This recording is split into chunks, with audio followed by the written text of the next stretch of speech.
If you are someone who is suffering from overwhelming symptoms of perimenopause and menopause, and if you want to understand it from a functional nutrition lens, then please check out my conversation with a functional nutritionist, Niti Shah. Hi everyone, this is Vidhi.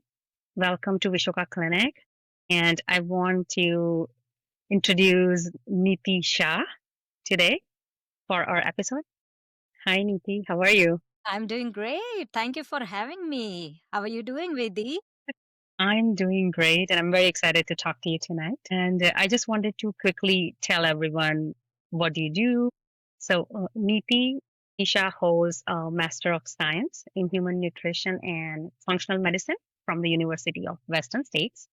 She also received her Bachelor of Science degree in Physical Therapy from MSU India. And Niti approaches a disease at root level, eliminates the imbalances, and empowers her clients through functional nutrition to live a healthy life. Welcome, Niti. Absolutely. Thank you, Vidhi. Yes, thank you for the warm introduction. And yeah, that very well summarizes what exactly I do in my practice. And like you said, I came from a physical therapy background. I did my bachelor's. And so, as you know, in physical therapy, what we are taught is if there is knee pain, do these exercises. If there is back pain, do these exercises. I was never taught clinically or never taught in my practice how to why knee pain or why back pain. So I was never trained to ask those questions. And so personally, when I struggled with weight and weight management and losing weight, that's when I was like, okay, why is this happening to me? Why this? And that got me into functional nutrition. So here I am practicing it, and here I am discussing with you all about nutrition for women, and super excited to talk with you today.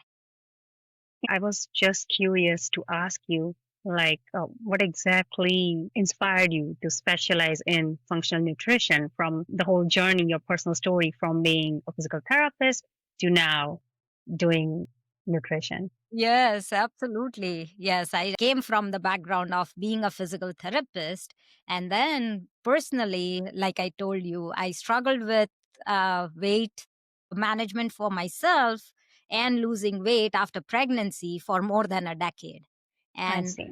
all that eat less, exercise more approach that we are preached and what I tried as well uh, didn't work for me. And the hormonal chaos, the inflammation did not help me lose the weight. And there I was, a physical therapy practitioner who was like, if a physical therapist doesn't know how to lose weight, I'm like, who does? And that was what prompted me into looking into functional nutrition and to basically asking the question, why? Why am I not able to lose weight? Why is there inflammation in the body? Why is there hormonal chaos in the body? And when I kept reading more and more, as you know, our Google University, that was my mainstay, right? The Google University prompted me to blogs and information which was not the best. And that's when I'm like, you know what? This is not leading me anywhere. The only way I can get answers is if I have an actual education and actual information that comes from reliable sources. And that's why I went back to school, did my master's in functional medicine and nutrition from University of Western States. And that to me was the best thing that happened to me. That's how I would sum it, because it is the only master's program in United States that has affiliation with Institute of Functional Medicine. And so it weaves in everything about functional medicine and functional nutrition into that one coursework. And with that degree, I started my practice back to basic in Dallas because I graduated in the middle of COVID and I did not know what to do because everyone's door was shut. And I was like, I don't know. I cannot keep waiting for 5 years until until a door opens. So that probed me into jumping right in and starting my practice back to basics, functional nutrition to help women like you and all across Metroplex and in Texas to get healthy, looking at the root cause. Why are they not feeling their way? And so that is my journey in short. So that that's like one positive outcome from COVID time, and you were productive. Great, great Right? job. Exactly. Yeah. Exactly. Yeah. When And life then gives you lemons, we need to make a lemonade. true, true. Talking about it, if you don't mind sharing a little bit detail that how functional nutrition is different than conventional nutrition. Yes, great question. So, like I said, conventional nutrition, like most people who come to me with they are looking for diet plans. That's the first thing Mm. they come. They are like, Niti, give me a diet plan. I'm like, you know what? Diet, that term, if I can, I will remove that term from the dictionary if I have that ability. I don't have that ability yet. Hopefully, one day I will. And so what happens is in traditional nutrition or the traditional dietetics, we always have like, okay, if you have this symptom, take this food. Give me a diet plan where I'm able to lose weight. Give me a diet plan to manage my diabetes. Give me a diet plan for my heart. Our body is all connected. It's not only that you have diabetes, it's not only that you have a heart disease. It's all together. So, functional nutrition rather wants to address the imbalance in the body as a whole and give a like a nutrition plan to support the inflammation, to support the hormonal chaos, to support the adrenals, the detox pathways. So all together, when we come up with a food plan, a food pattern that will feed you right and correct the imbalance, that is what functional nutrition is. And that is how it is different, because it's not giving you a quick fix with take moringa or take this supplement or take this supplement. Yes, we can use that as a band aid, but it's not the solution. So, a solution is what functional nutrition provides. Thank you so much for clarifying the difference because not a lot of women knows the difference between the conventional nutrition and the functional nutrition.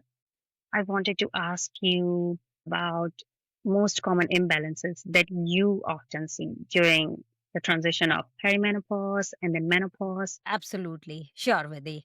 Yes. And so, the way I would put perimenopause is the zone of chaos, right? Mhm. Like, all women go through it. You, me, I'm not there yet, but I will one day.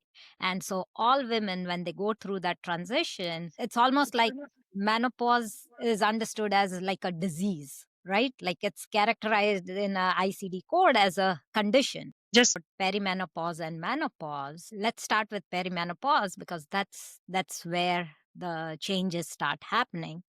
So in perimenopause, we almost call it the zone of chaos because there are so many hormone fluctuations that happens before the ovaries stop making estrogen. So till that, it almost takes in some women it might be 10 years, in some women it might last 4 years. So and it varies between each women. So between the age of 40 and 55, women is going to experience perimenopause at some point in their life. When there has been no period for more than 12 months, that is when a woman is categorized as officially being in menopause, and that is by definition that is when they transition into full blown menopause. And in this, what is happening in perimenopause is the ovaries, and to make that transition, are erratically stimulating estrogen production. So the estrogen production in most women it increases, and progesterone keeps reducing. And because of that, women experience heavy periods, estrogen dominance, more PMS, irregular bleeding, sometimes even bleeding in between the periods, brain fog, fatigue. So, those are the symptoms they experience, and they think that this is what perimenopause looks like. But it's more like those are the symptoms as a result of the hormone fluctuations that are happening before they go to menopause. And once they reach menopause, the hormones are estrogen is going to be very low. And that's when the symptoms change a little bit, because once they hit menopause and there is almost no estrogen coming from the ovaries, but there is a little bit of estrogen coming from adrenals, there is a change in symptom, because now the symptoms are more hot flashes, anxiety, mood swings. So the full blown menopause is when those symptoms change, and that's when they experience those. Rather than thinking of it as imbalance, it's the hormone fluctuations and the hormonal changes that are causing those symptoms. And if I feel like if women understand why it is happening, I feel they will be able to manage it more. So I'm so glad that we are talking about it today, and hopefully once the listeners are able to digest all that information, I'm sure it will help them for sure. Definitely. And I do hear like women that I help with their symptoms, and also women I talk to in clinic. What happens is there's like information overload online, Right. and so many, like perimenopausal women, menopausal women who are going after trends they see on Instagram or TikTok, and basically on social media on like some of the superfoods, and Right. then they try to just start like following the trend, and then it doesn't really help. It might help a little bit, but at the end is like not the holistic approach. It doesn't address like all the symptoms, the whole person, I mean. So if you can tell us like what are the key foods that you think, or food patterns that you think that can help this hormonal chaos and reduce the symptoms during this phase. Absolutely. Yeah, great question, because I know you, like you said, most women, because they are going after, they are in so much chaos that they are like, okay, give me a quick answer. I don't have time for to understand everything. And that's where most women go wrong, because if they are looking for that magic food, there is none. Okay, they that trend or whatever TikTok trend they are following, may be it moringa or be it flaxseed, everything will help. But when you do it consistently, along with pairing it with a lot of other nutrients and the food pattern, that is what will serve you. So for those listeners who are looking for that magic food, let me tell you that there is none. So rather, if we go for a food pattern which has protein and fiber at most of the meals, that is what is going to serve you, because that's when you will not have that fatigue, that energy crash will not happen, and you will feel better. Same thing with flax seeds. That is another TikTok trend. Go for flax seeds because it is a phytoestrogen. Yes, it is a phytoestrogen and it does help, but it doesn't help when you do phytoestrogen on Monday, and then on Saturday was the second day you remember, and you're like, okay, I took my flax seeds again, and it's not helping. Well, you need to do it consistently. It's almost like making it like a habit where it's like part of your lifestyle and you're doing it consistently. It sure would help. So, protein and fiber at each meal, flax seeds, and even tofu.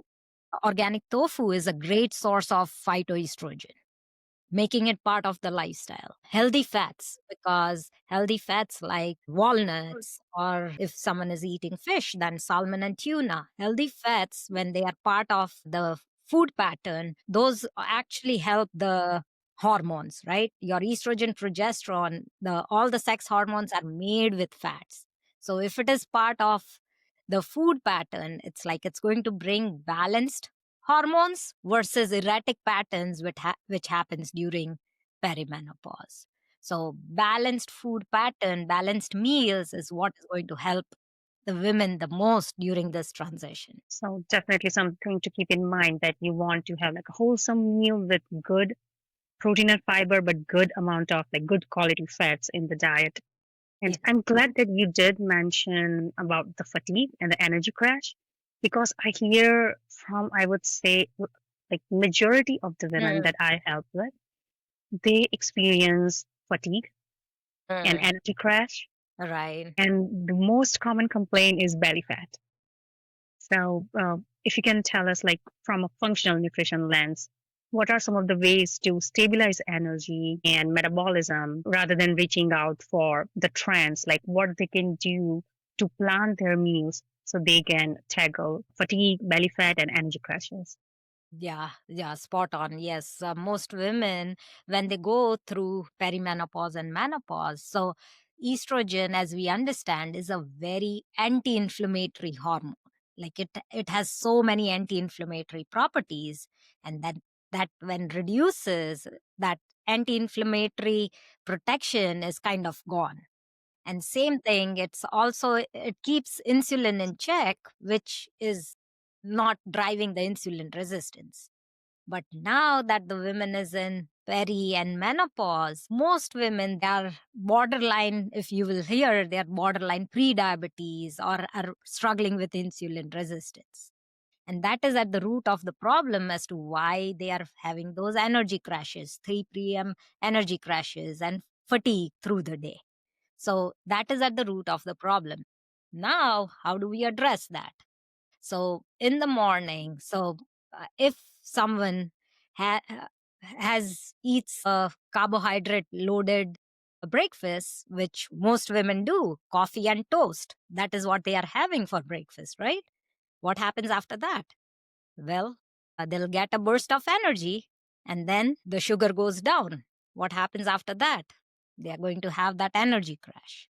Rather, if they were to eat protein and fiber for their breakfast with yogurt and berries and chia seeds or eggs and avocado, now what will happen is, okay, they had protein and fiber in their first meal. That is providing the protective effect of not crashing because the sugar is not going down, right? So they'll have sustained energy and that will not cause the crash.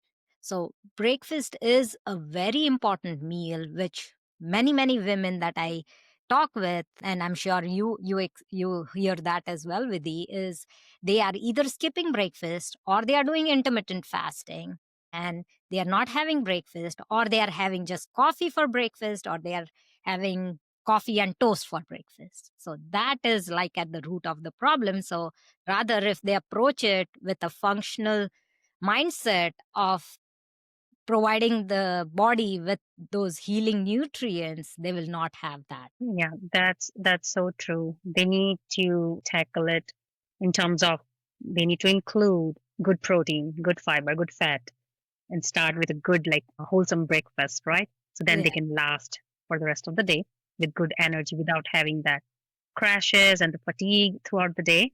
right. That's very good information to remember. Talking about imbalance, and you did mention that the cause of all this happens because they develop insulin resistance. I remember there was one of the person that I was helping, Hmm. her labs were normal. So Okay. when we talk about insulin resistance, and I know a lot of people cannot connect the dots between the labs even being normal and you can still have that insulin resistance. Hmm. Because when she was talking to her doctor, her A1C and her fasting glucose level, all the labs were basically normal. So she was not able to understand that how she can help if everything is, normal on the paper. So is Right. it like anything that you can add in terms of they can understand that how they need to approach insulin resistance in terms of easing all the symptoms? Absolutely. So I think that's where there is a gap, because most people, they are going to conventional doctors and they are not running detailed labs, right? They'll just run fasting glucose and HbA1c. They are not looking at fasting insulin, right? That is like a key marker which will open everyone's eyes, because fasting insulin at times is high for maybe 4 to 5 years before it gets reflected into fasting glucose. So most people, they are not checking all the markers, the functional markers, and then they feel like everything is normal, but I don't know, I just don't feel normal.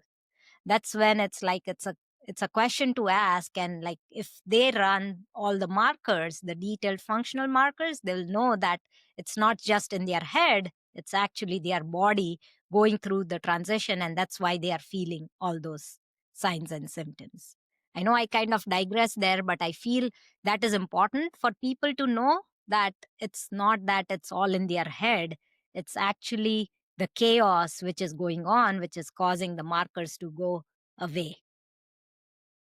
Definitely. So whoever is listening now, they know that they need to open the conversation about testing the fasting insulin with the Right. doctor when they Yeah, are doing their lab, so they can absolutely. actually target the root cause level as you approach it, right? Yes. Yes. And yeah, amazing that we need to remember to include a protein and fiber. And I want to ask you, because a lot of women experience weight gain, right? And belly fat. So Mhm. they, I don't know, like automatically, they just like push the carbs away. Right. And we know that carb is not all bad if you approach it like smartly. Mhm. So if we can talk about like how do you guide women to choose the right kinds of complex carbs over simple carbs, and how it can help you like hormonally and metabolically to bring more balance during this transition of menopause. Absolutely. I'll answer that in a two part. So the first part is what you want to hear as to what is it that the women can do. Yes, like you absolutely said, we need to stop villainizing the carbohydrates. It's not that carbs are all bad, but it is how you pair it and what quality of carbs you are eating. If you are going to eat simple carbs like white flour and sugar and breads, yes, they might not serve you right. But now, in fact, if you are eating complex carbs like quinoa with your veggies and lentils with your spinach, or sweet potatoes paired with some quinoa again, or for those eating meat, how about having your salmon or your chicken along with your veggies? And when you pair them right, your sweet potatoes or your lentils or your quinoa right, it's not going to spike the blood sugar. And that's when those carbs will not be evil. They're going to give you that energy that you need. So, pairing and portion control is what you need. And if you do that right, carbs are not bad. So that's good to know. So we don't need to just like take the carbs away, because Right. that also helps you with energy level, right? That helps If you also. do it, Exactly. If you do it right, it's going to help you with energy levels. sounds good. Sounds good. And that's why you know, Vidhi, like in our tradition, in Asian cultures, so many of our foods were traditionally all carbs because our ancestors used to work in fields and they used to have to do that hard work. So traditionally, we see a lot of carbs in our food pattern as Asian. But now we are not working in fields. We are working either in clinics or we are working, most of the people are working on their desks. So we do not need that amount of carbs. We do need carbs, but we do not need that much carbs. So that is where we almost need a reset with our mindset. That not everything that our ancestors did, we don't need to do everything. We need to take a bits and pieces from there, and then bits and pieces we need to come up with our own pattern. That's amazing. I never thought it like that, that there were the carb protein ratio was different in traditional recipes because they were working hard. They had like high physical activity level compared to what we do What we do today now. Yeah, in modern life. That's something, yeah, I never thought, but yeah, you're so right. That right. makes a lot of sense. That why we need to approach the carb and protein ratio differently now to serve us in today's life, Today's right? life. Yeah. Exactly. Yeah. And then I wanted to talk about brain fog because, as I said, like a lot of women are like experiencing, of course, energy crashes and weight gain and belly fat and all that stuff. But then brain fog, I feel like majority of the women who are going through this transition, like 40 and above, and then later even post menopause, they still experience brain fog. It's just like staying there for a couple of years for some women with Mhm. them, and that can be very frustrating symptom. Correct. And if you can talk about a little bit like what really happens physiologically, and again, how can functional nutrition can support brain health and cognitive clarity that we need to Right. navigate this. Such a valid question, because once women transitions, that estrogen was providing that protective factor, and when that loses it, that protection that was there for the neurons is gone, and that causes mental inclarity and anxiety, brain fog, and just that imbalance which most women experience. And then they don't understand what is going on. They feel like they are eating the same foods, they are doing everything that they were supposed to, and now suddenly they cannot function right. And so the way I would put it, as it's, instead of thinking of it as imbalance, it's a signal that your body is telling that you are inflamed and you are, something is out of balance. Approach it that way, and that way, if you feed your body lots of omega 3s that can come from your salmon and tuna, if you're eating that, flax seeds, walnuts, it will provide that protection. If you are on top of your B vitamins, which are your coming from your veggies and your lentils and your beans and your meat, that will provide that protection. And lots of colorful fruits and vegetables, because those are the antioxidants that you need. And with that stable, with all of that, so all of these foods, instead of thinking them individually, if you think about it, when they come together, they are basically stabilizing the blood sugar. And that in turn is going to help with so much mental clarity and just lift that brain fog, as to say. So, yeah, as you said, omega 3 is sort of like the answer here to include more omega 3 rich food in the diet.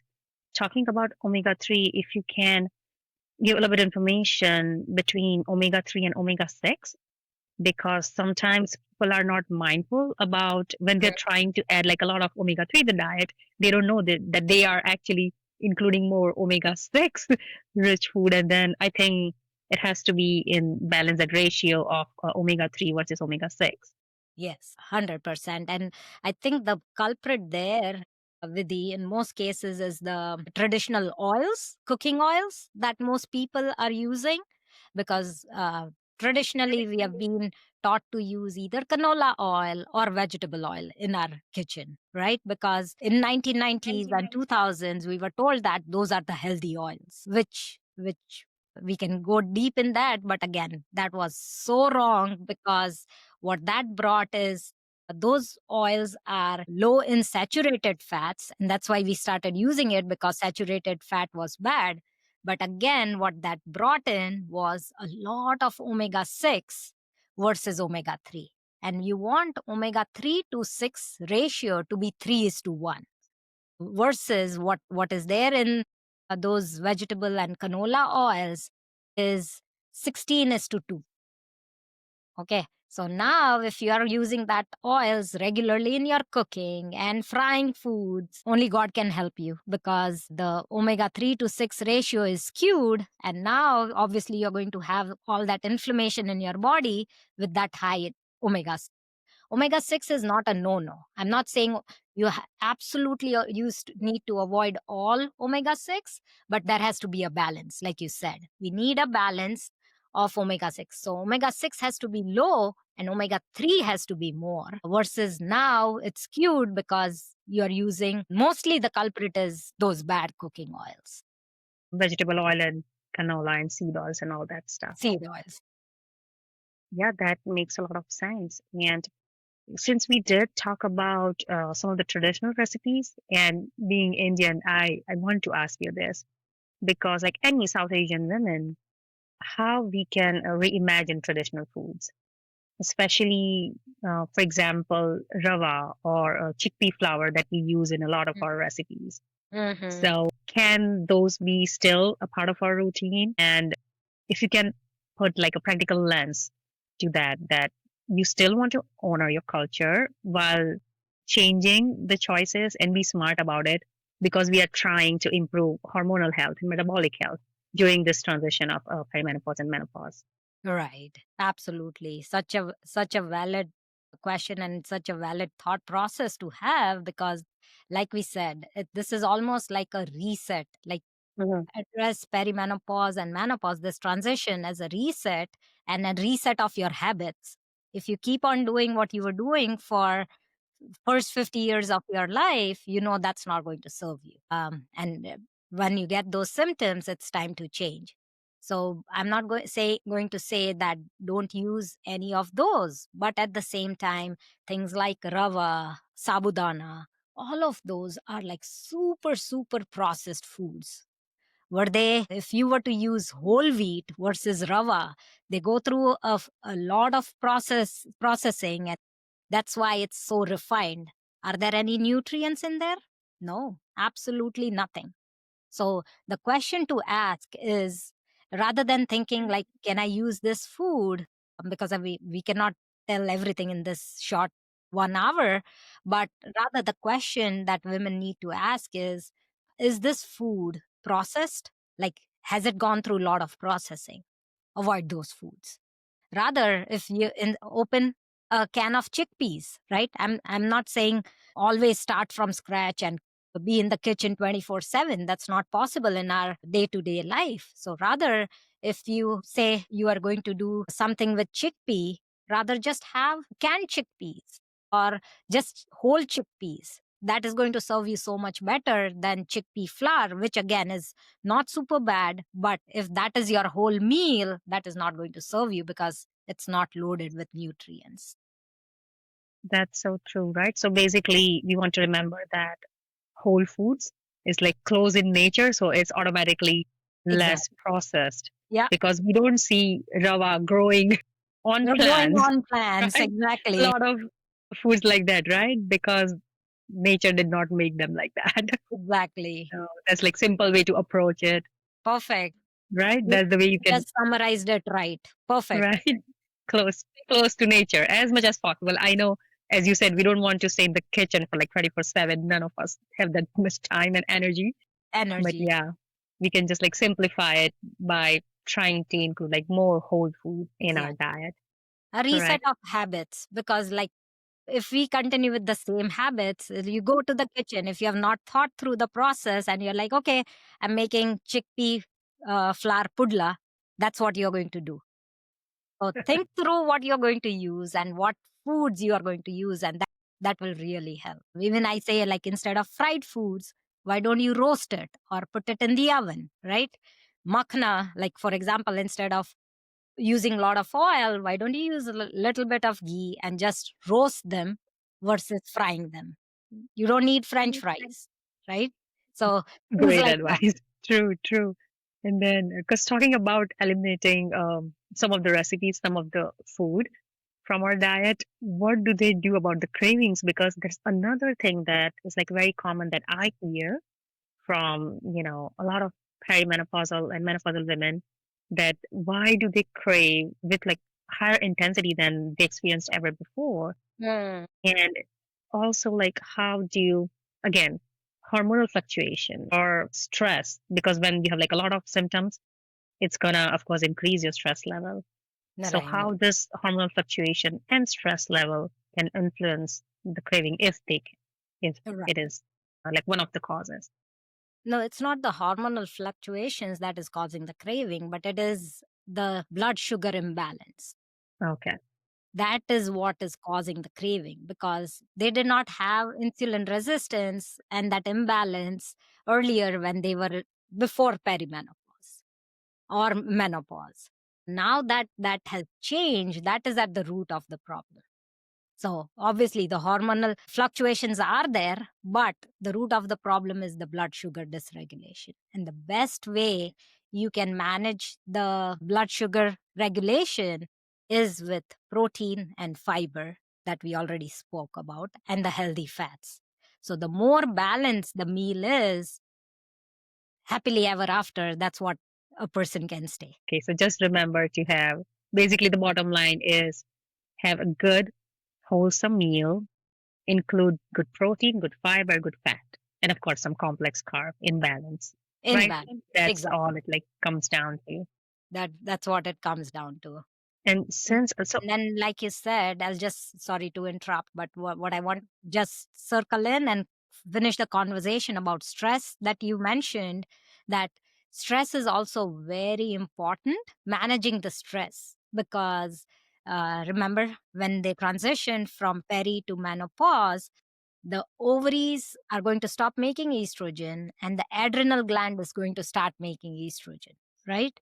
So, if your adrenal gland is already stressed out from your work and from your kids, guess what? You're not going to transition well, right? So managing stress with breathing, what you teach, like the meditation, right?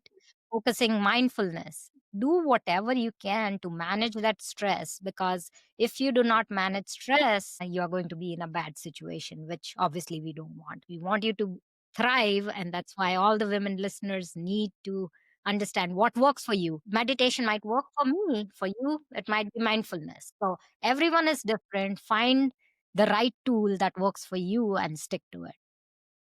so true, and that's the reason why I also like include stress management techniques, whether Mhm. I'm helping someone in the clinic, Right? even though it's not part of traditional physical therapy, but I do Right? include it because we know that even beyond perimenopause and menopause, how stress affect everything, your gut health, your bone health, your sleep, and basically, I Right. think all your health systems. So yeah, you're right. It's very important, especially while navigating through menopause, to include stress management plan in place so Right. you can and it also like helps to ease a lot of symptoms in general, right, in perimenopause and menopause. And do you What want to talk about, what is your go-to, Vidhi, for when we are talking about stress management technique? I'm so glad you asked because I encourage a lot of women to practice walking meditation. okay? That's my go-to, and I'll tell you why. Because it checks a lot of boxes. Okay. So of course, it does help you to reduce your stress level, but I do encourage them. So walking meditation, basically you go outside Mm. and you practice mindfulness. You're walking and you are practicing mindfulness while walking, being in, out, outdoor. And so you are exposing yourself to sunlight, which is like very important to regulate your, sleep cycle and all that stuff. And you, that's the way like you kind of change the environment and you're getting that fresh air. Mm-hmm. And of course it reduces the stress, but you're also walking, so it gives you the benefits of your like cardio, your health, your physical activity level. So it's like very easily, I would say, target a lot of like different things with just that one practice. And of I course the ultimate goal is to reduce stress, which it does fantastically. Beautiful. And yeah, and a lot of women, because not everyone has heard about Mm-hmm. walking meditation practice. So then I do educate them, and anyone ask me, like, even if they don't have time to sit and do traditional meditation, because it's hard for a lot of people to sit down and meditate the way we usually do traditionally. So it's like very easy for anyone to practice and include that meditation, that mindfulness in their routine on daily Wow. basis. Yeah. Lovely. Yeah. Basically, just separate yourself from the phone, right? Exactly. You might still, I would say you might still use your phone, because I do encourage for some women to use the guided walking meditation. Okay. Yeah, but you're not looking at the screen. So yeah, I'm with you. I'm with you on that. You are using your phone just to hear some Just to hear. walking guided meditation, which Spot yeah, on. I tried to put some guided meditations on my YouTube channel.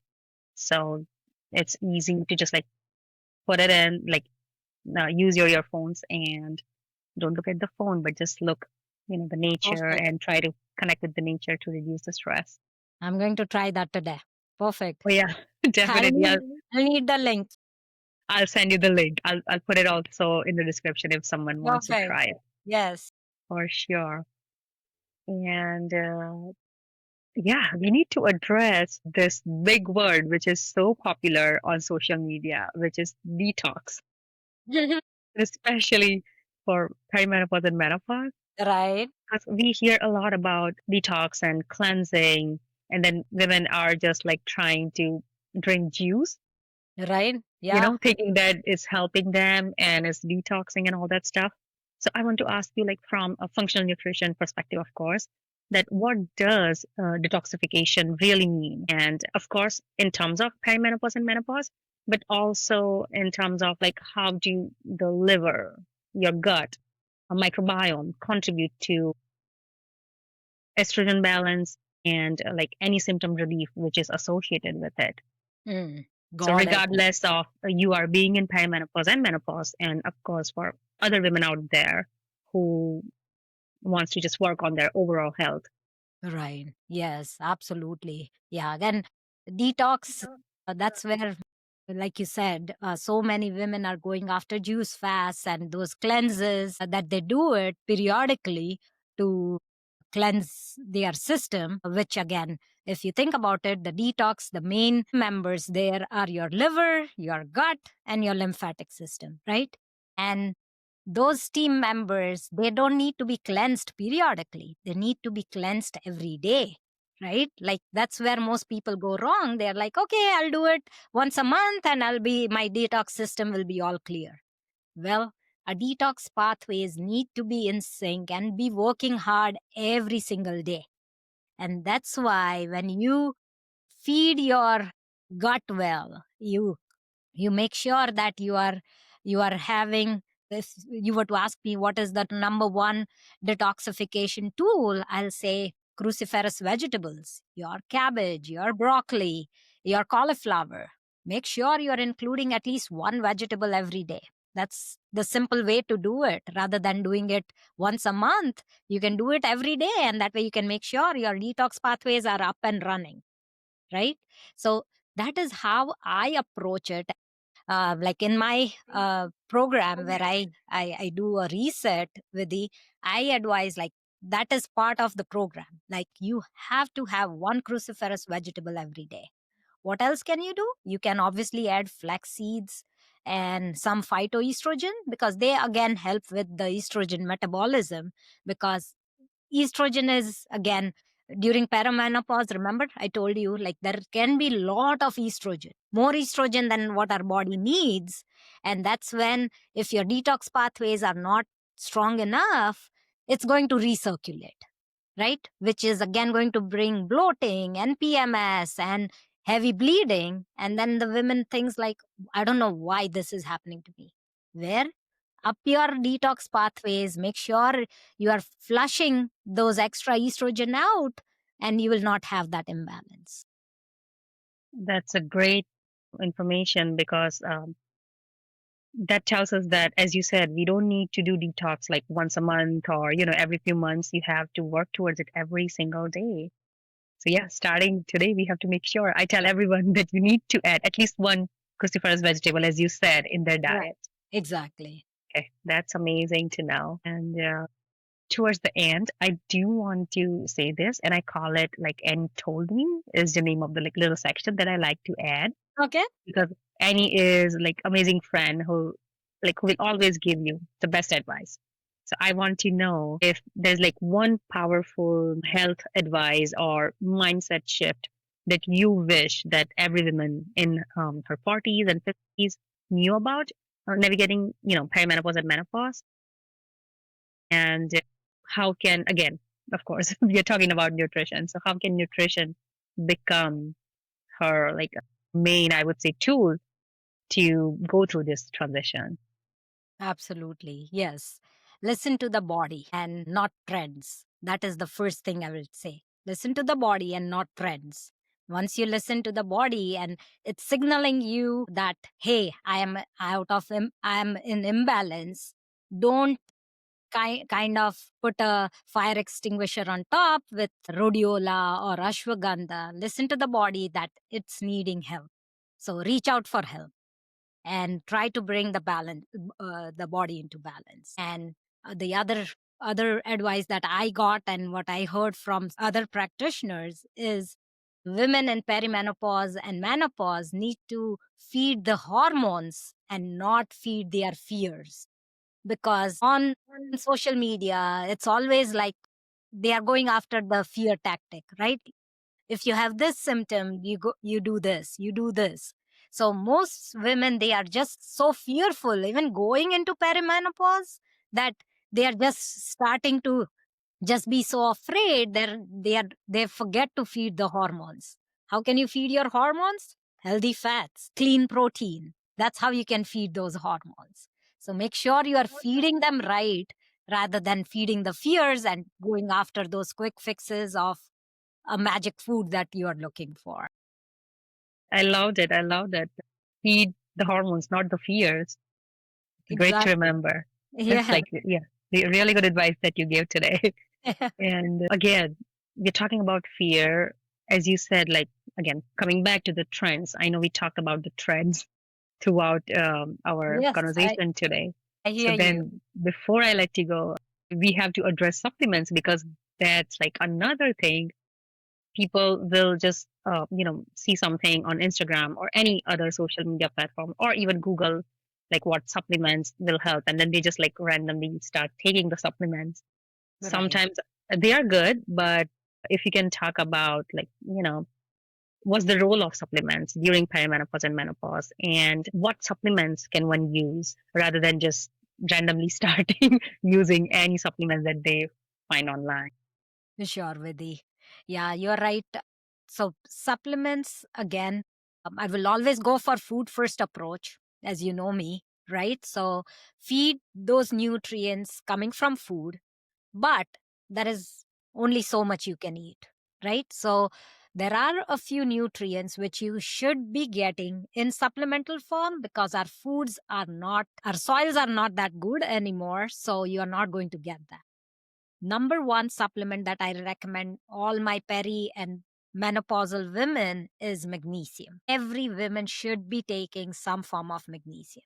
And when I'm talking of magnesium, I also want to emphasize on the quality of the supplements, because you find supplements in Costco and you find it in Walgreens, and I'm not talking about those supplements. So if you are looking for quality supplements, there are good brands like Metagenics, Pure Encapsulations, Designs for Health. Go for good quality supplements which are third party tested, and do not pick that bottle of magnesium from Costco, which is XYZ brand and it is not third party tested. But I would say go for 300 to 400 milligrams of magnesium every day. Magnesium glycinate is the best tolerated form of magnesium. And that is something that I would recommend all women should be on top of it. Plus, obviously, you can get magnesium from your avocados and from your nuts. Absolutely have that. But to fill that gap and feel better, definitely be on top of magnesium. So that was my first supplement. That is, I would highly, highly recommend all women take it. The second one is creatine. So creatine, again, that is what will help with muscle development. And more than the muscle, it's like it will keep everything in balance, because once you go through the phase, you know that the muscle aches and the bone pains, that is such so common. We don't even want to go there. Prioritize protein in your foods, and to balance that with more muscle development, you want to take creatine, so that you have that sustained muscle growth and you have no achy joints or muscles. So those two are my top ones. And again, depending on what someone else has, more B vitamins. You can never go wrong with that. Again, B vitamins are water soluble. So if it is extra in your body and you're taking it in supplement form, you're going to pee it out. So I tell most women you don't have to be afraid of taking more B vitamins, because it's going to only help you and not hurt you most of the times.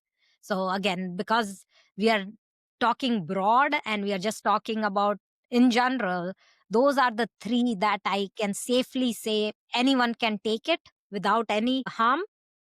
And then again, obviously, we need to personalize it from patient to patient depending on what else he or she needs. But those three would be my go to: magnesium, creatine, and B vitamins.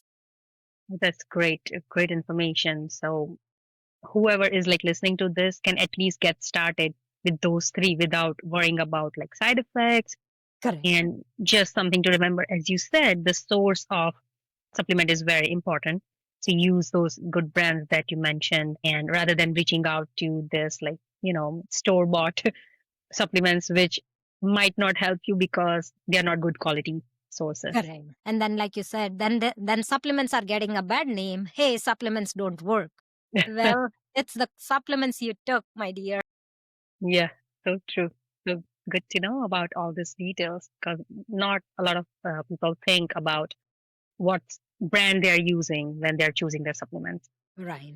Thank you so much, Niti, and thank you so much for explaining everything in great detail, physiologically and clinically, and giving some best advice that a lot of women can use that information to help them to ease the symptoms and to navigate this journey, the overwhelming transition of perimenopause and menopause.